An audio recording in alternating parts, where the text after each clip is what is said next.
সন্দেশখালীর মাটিতে বড় বাজার থেকে মহিলা নিয়ে গিয়ে রাজ্যপালের কাছে পেশ করা হয়েছে। সন্দেশখালীতে চলা ধারাবাহিক অশান্তির ঘটনাকে বৃহস্পতিবার এভাবেই ব্যাখ্যা করেছেন রাজ্যের মন্ত্রী পার্থ ভৌমিক। সত্যি কি বহিরাগতরা গিয়ে ঝামেলা করেছে সন্দেশখালীতে? সন্দেশখালী ঘুরে খোঁজ নিল সিএন। সন্দেশখালীর বাড়িতে এরকম বড় বাজার থেকে মহিলা নিয়ে তাদের দিয়ে রাজ্যপালের কাছে পেশ করা, কিন্তু সবাই বুঝেছে যে বাইরে থেকে লোকজন নিয়ে গিয়ে বিজেপি এসব করাচ্ছে। সন্দেশখালীর কোনো মা বলেছে। গত সোমবার সন্দেশখালীতে যান রাজ্যপাল, কথা বলেন সেখানকার মহিলাদের সঙ্গে। ভাই হিসেবে যা করার করবেন বলে বার্তাও দেন। অথচ রাজ্যের একজন মন্ত্রী বলে বসেন রাজ্যপালের কাছে অভিযোগ জানাতে সন্দেশখালীতে নাকি বড়বাজার থেকে মহিলাদের নিয়ে যাওয়া হয়েছে। সন্দেশখালীর বাড়িতে এরকম বড় বাজার থেকে মহিলা নিয়ে তাদের দিয়ে রাজ্যপালের কাছে পেশ করা, কিন্তু সবাই বুঝেছে যে বাইরে থেকে লোকজন নিয়ে গিয়ে বিজেপি এসব করাচ্ছে। সন্দেশখালীর কোনো মা বলেছে। সত্যিই কি তাই? বহিরাগতরা গিয়ে ঝামেলা করেছে সন্দেশখালীতে? খোঁজ নিল সিএন। নিজেদের পরিচয়পত্র নিয়ে সামনে এসে মহিলারা দেখালেন আদতে তারা কোথাকার বাসিন্দা।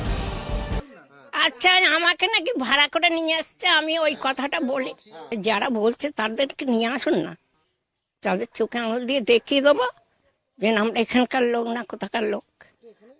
আমার বিয়ে হয়েছে 69 সালে, বাংলায়, ইংরাজি বলতে পারবো না। 69 সাল থেকে আমি আছি। তার আগে থাকতো আমার শ্বশুর শাশুড়ি এখানকার বাসিন্দার। আমার শ্বশুর শাশুড়ি 50-60 বছরের বেশি, ওনারা গত হয়ে গেছেন। এখন আমরা আছি এখানে, এখানকার বাসিন্দার আমরা। আর এখানকার বাসিন্দার যদি না হই তাহলে এতগুলো ভোট দিলাম দিদিকে, দিদি জিতলেন কি করে? দিদি মন্ত্রী হলেন কি করে?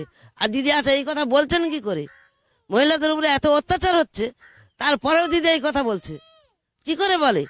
আমরা লোকাল লোক সব, এই আমাদের আধার কার্ড, আমরা ভোটার সব আছে, ঠিক আছে? আপনাদের সামনে শুধু আধার কার্ডটাই দেখালাম। বৃহস্পতিবার একই সুরে কথা বলতে শোনা গেছে রাজ্যের মুখ্যমন্ত্রীকেও।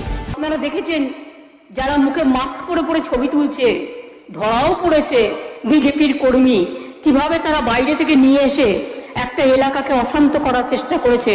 আগে টার্গেট শেখ শাহজাহান, ওকে টার্গেট করে ইডি ঢুকলো, তারপরেই সবাইকে বার করে দিয়ে তারপরে ওখানে আদিবাসী মাইনরিটিদের মধ্যে ঝগড়া লাগিয়ে দিল। রাজ্যের মুখ্যমন্ত্রী যেখানে নিজেকে সব সময় মানবিক দাবি করেন, মেয়েদের জন্য লক্ষ্মীর ভান্ডার দিচ্ছেন, সেখানে তিনি ও তার ক্যাবিনেট মন্ত্রী মহিলাদের সম্ভ্রমের প্রশ্নে বহিরাগত তত্ত্ব আনলেন।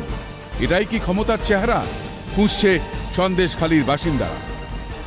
তারা যদি এখানকার বাসিন্দা নাই বা হবেন, তাহলে কিভাবে এখানকার রাজ্যের শাসক দলকে যারা ভোটে জিতলেন, ভোট দিলেন কিভাবে?